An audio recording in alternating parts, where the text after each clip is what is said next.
on this edition of Southern Newsweek. Queenstown tills begin ringing as tourists return.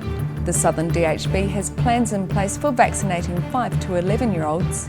And a Southern surfing stalwart says the city's surf beaches need saving.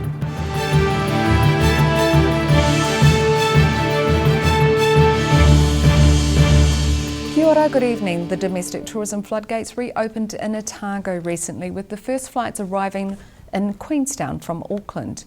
Thousands of people are expected to arrive in the Southern Tourist Resort over the next week. The COVID-19 lockdown is finally over for hundreds of Aucklanders who enthusiastically reunited with friends and family at Queenstown Airport this morning. It was bright and early. We were on one of the first flights out, and lovely flight. It was wet in Auckland, but it looks beautiful here, so we're very happy to be out. It was a really lovely flight. The views were incredible. I haven't been to Queenstown in quite a long time, so it was lovely to get out and do something different after being in Auckland for quite a long time. So. Kelly Rosie is planning to walk the Milford track, while 16-year-old Ava Madison is travelling with a group of promising road cyclists from Epsom Grammar School. Queenstown Lakes Mayor Jim Bolt and Queenstown Airport Chief Executive Glenn Sowry waited inside the terminal to greet the visitors to the district. For the airport boss, it was a relief to see large passenger planes land again for the first time in his 3 months in the job. I've been in the role 3.5 months. My first 3 days in the role, there was not a single flight. And so today was what being in an airport's all about. It was just fantastic to see. Air New Zealand Flight 611 was the first flight in 117 days to deliver northern passengers to the South Island. It arrived at 8:45 a.m. with 168 passengers on board. One of those enjoying the flight south was Air New Zealand General Manager Customer Leanne Langridge. People were just excited and wanting to get on with Christmas and seeing their friends in whānau, and we've been 120 days in Auckland in lockdown, and kind of for us it feels we've done the hard mahi and now it's time to be with our loved ones, so it was lovely. Airport staff processed about 1,500 passengers from Auckland across the day after travel restrictions were lifted at midnight. Most of those people were expected to arrive on one of Air New Zealand's 7 scheduled flights today. Jetstar also returned to Queenstown, operating 3 scheduled flights with about 300 passengers booked on one. It's just the start of what the region hopes will be a bumper summer, with many organisations rolling out the welcome mat. In Queenstown, the South Today. With COVID-19 vaccination rates at 90%, district health boards are turning their focus to the next step. The Southern DHB is gearing up for when the vaccinations become available for 5 to 11-year-olds and is hoping to get underway as soon as possible. Vaccinations for 5 to 11-year-olds is a case of when, not if, according to the head of Southern DHB's vaccination team, who says it's currently in the hands of the authorities. We all know it's coming. It's just a matter of MedSafe being comfortable with the data that they have and signing that off.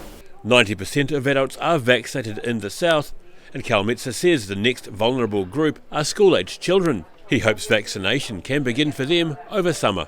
I think we're trying to target some of those 5 to 11s during the holidays and avoid the back-to-school rush and chaos that goes with that. Southern's vaccination rollout has been greatly helped by a host of organisations, including Te Kaika, the PHO Well South, and more. And he says local pharmacies have contributed in relaxing people who may have been vaccine hesitant. People love not having to book, that they can just come on off the street, sit down, and often they know their pharmacist in their local area and they have a close relationship, which is pretty, I think that more than anything, it's that relationship and trust, and often a familiar face that's got people over the line to get their first dose. The Southern DHB hopes MedSafe will give vaccinations for 5 to 11-year-olds the green light by Christmas. In Dunedin, the South Today. The medical needs of Queenstown Lakes residents has received a major boost with a new hospital opening in the region. The Southern Cross Central Lakes Hospital will cut down on travel for many residents, offering better access to elective surgeries. A brand new surgical room ready for patients. This is one of 3 operating theatres which are part of the newly opened Southern Cross Central Lakes Hospital. Based at Lake Hayes Estate, the new hospital's a joint venture between Southern Cross Healthcare and Central Lakes Trust. And despite COVID-19 delays, construction was completed on time. The fact that we were still excavating for the foundations 18 months ago and we're now opening this hospital is an absolute credit to those who were involved in its construction. The 3 surgical and 13 inpatient rooms will relieve the stress for patients who've previously had to travel to Dunedin or Invercargill for day surgery or to have tests. I think this is going to be really appreciated by those who in the past have had to travel to Invercargill mainly, or sometimes to Dunedin for surgery, sometimes for quite minor surgery. The $24 million hospital will employ at least 35 staff and will open 1 operating theatre in January for low complexity day surgeries, expanding its capability during the year. Really pleased for the community and really pleased for all of those in the team that helped us get to where we are now. The Southern DHB has contracted the hospital to undertake a range of elective surgical procedures. ACC will also fund surgery for qualifying injured patients. Staff will spend the next few weeks preparing the facility for its January opening, with inpatients being welcomed from next March. In Queenstown, the South Today. A St Clair beach stalwart has raised concerns over erosion at the final Dunedin City Council meeting of the year. Rod Rust has been part of the city's surfing community since the 80s and says successive councils have just talked about the issue but done little. Veteran surfer and St Clair beach advocate Rod Rust wants the Dunedin City Council's help to make it safer to get onto the beach again. He says he's approached successive councils about issues on the beaches, going back to when Sir Cliff Skeggs was mayor in the 80s. And I think that the consultation process has been good all around, but it's all talk and no action. A group of beach advocates want the council to repair and rebuild the iconic poles or groins at St Clair. Rust says they encourage sand retention and slow down waves in places, which helps reduce dune erosion. We would like to see that happen first and done, given at least 5 years, to see if it is capable of returning sand as it used to, and that will give us a bit of guidance into where we'll go next with that. Members of the St Clair Action Group met last night to discuss potential solutions to improve beach safety at St Clair, St Kilda and Middle Beach. Rust says erosion is exposing rocks, meaning surfers are risking their lives to enter the water. So it's easier to actually climb over the fence and scramble down and jump off the edge of the old pool and go out in what's left of the rip. Rust is a part owner of the Esplanade building at St Clair. This morning he delivered a petition to council signed by every retailer in the seaside area, calling for urgent action. In Dunedin, the South Today. Still to come on Southern Newsweek, a Dunedin singer is heading to the US and a young Alexandra farmer loves her alpacas.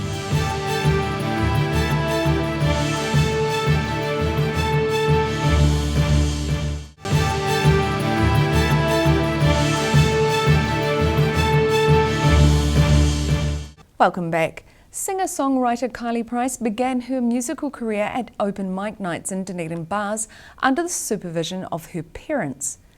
Now the experienced performer is set to take to the skies to represent Aotearoa at a major music festival in the United States. At 28 years of age, Dunedin musician Kylie Price has been playing in public for half of her life and is now on the verge of a major step into international stardom.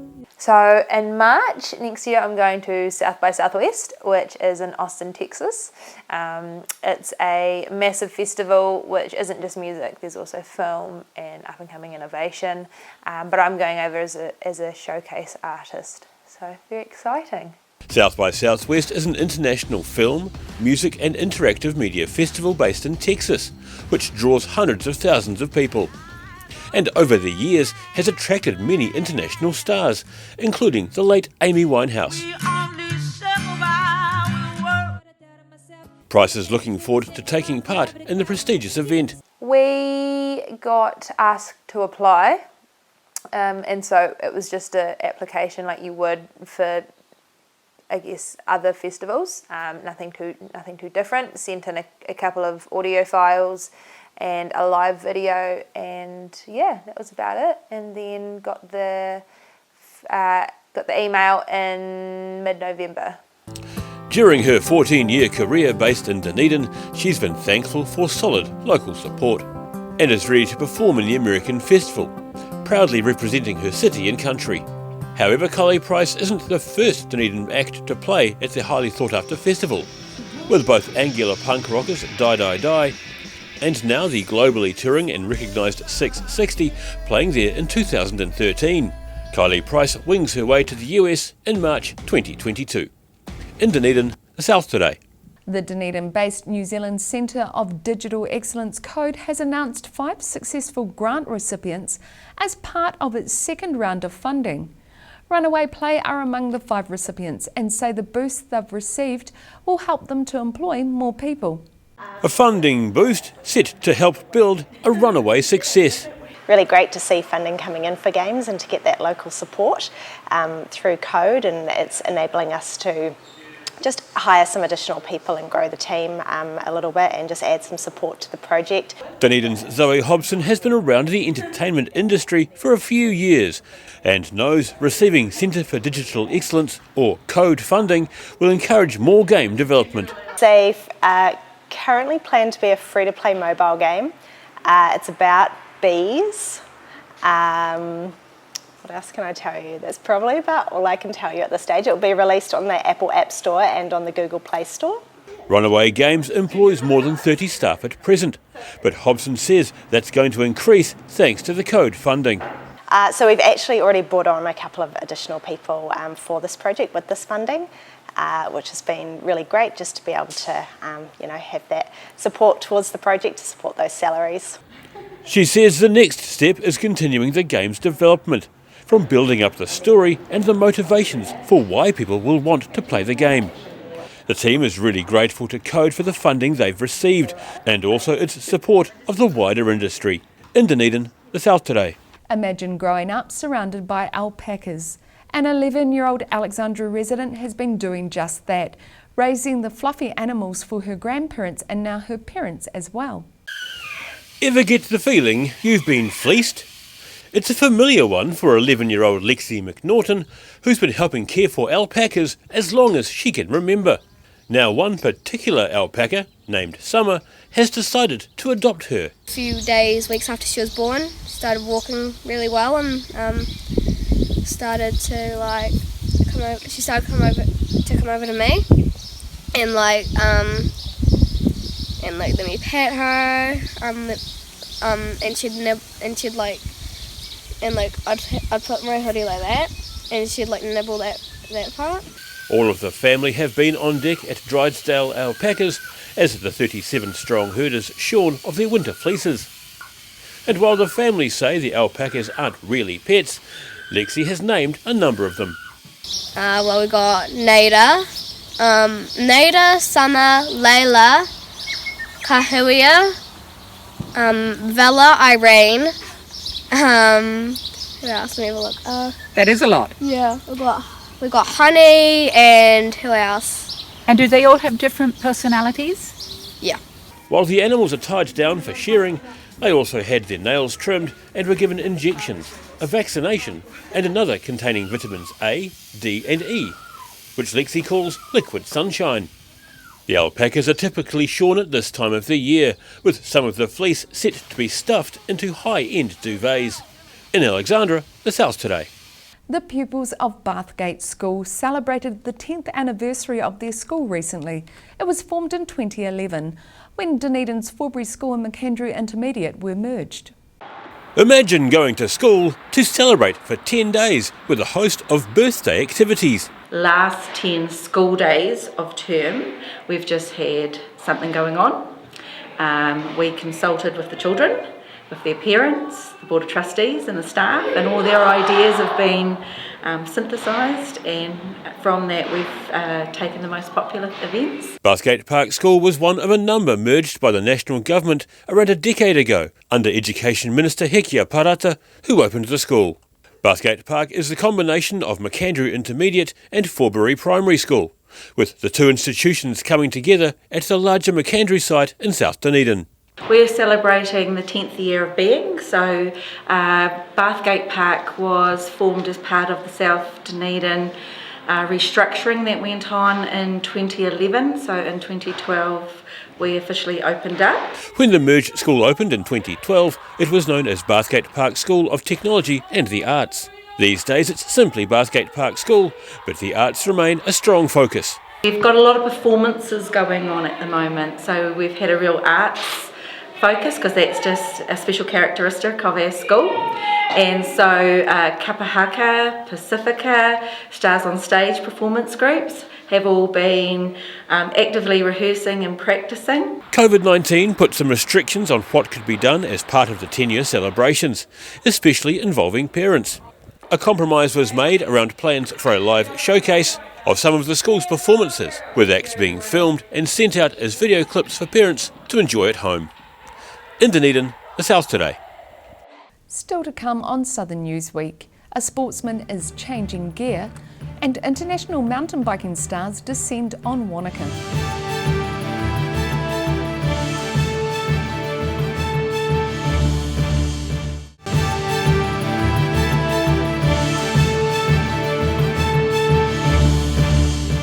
Welcome back. 2021 has been a good year for local roller skater Steve Ting, winning roller skating competitions in the Waikato and 2 awards at the ANZ Roller Skate Open 2021. Despite a few injuries, he's not showing any signs of slowing down.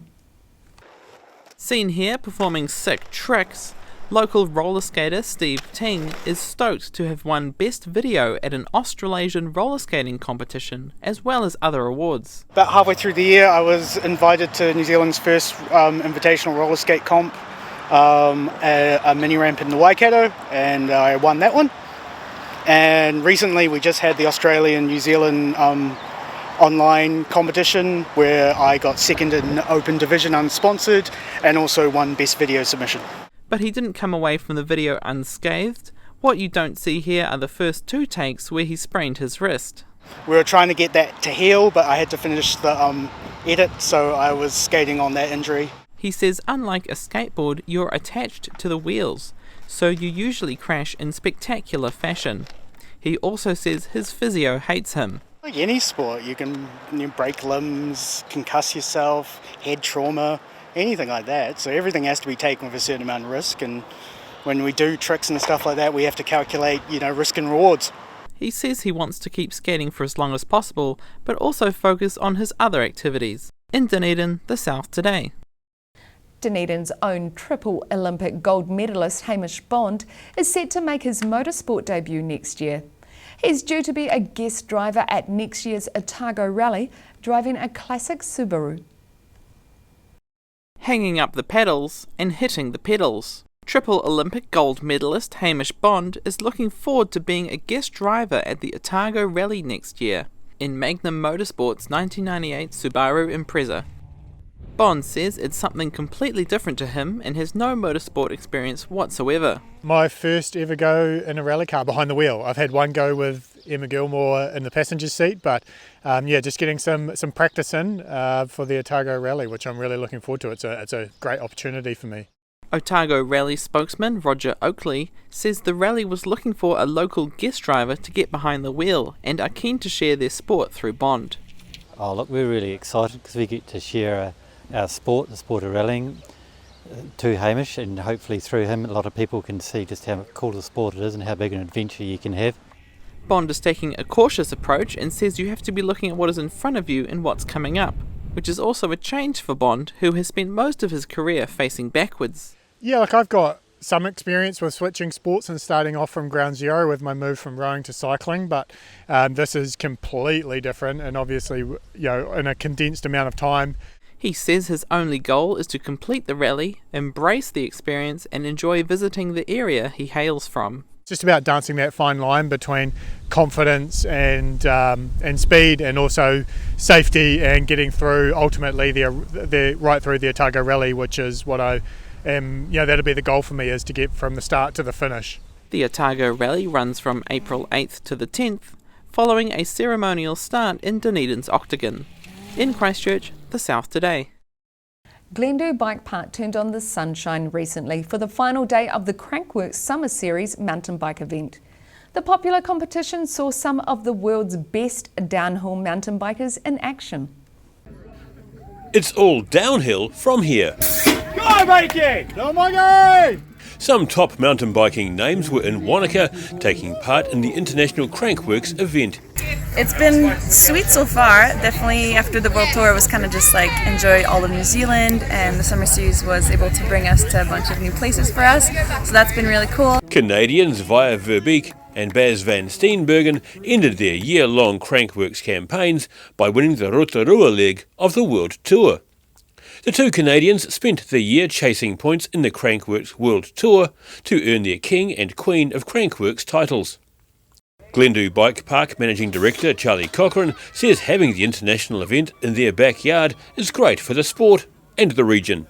Yeah, having Crankworx knock on the Queenstown Lakes District and want to come and do an event here was just magical. I mean, those guys run world-class event, and it's extremely awesome just to see them go from location to location, bringing such an epic vibe and a massive talent of riders. I mean, the world-class riders coming across to New Zealand and demonstrating the level of riding that's happening globally. The summer series began in Alexandra in late November, visiting Queenstown and Cardrona before wrapping up with a dual slalom on the slopes overlooking Lake Wanaka.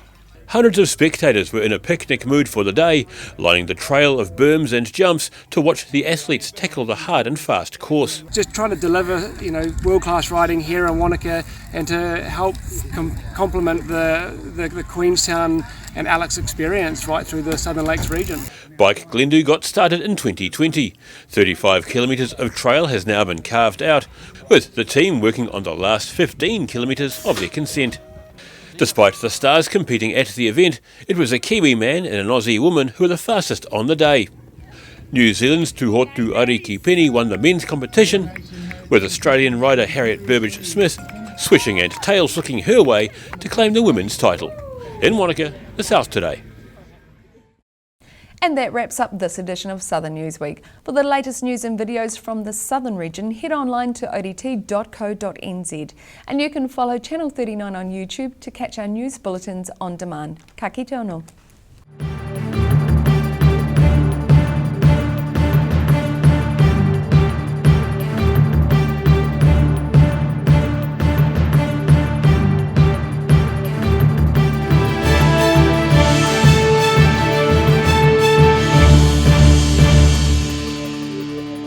Public interest journalism funded through New Zealand On Air.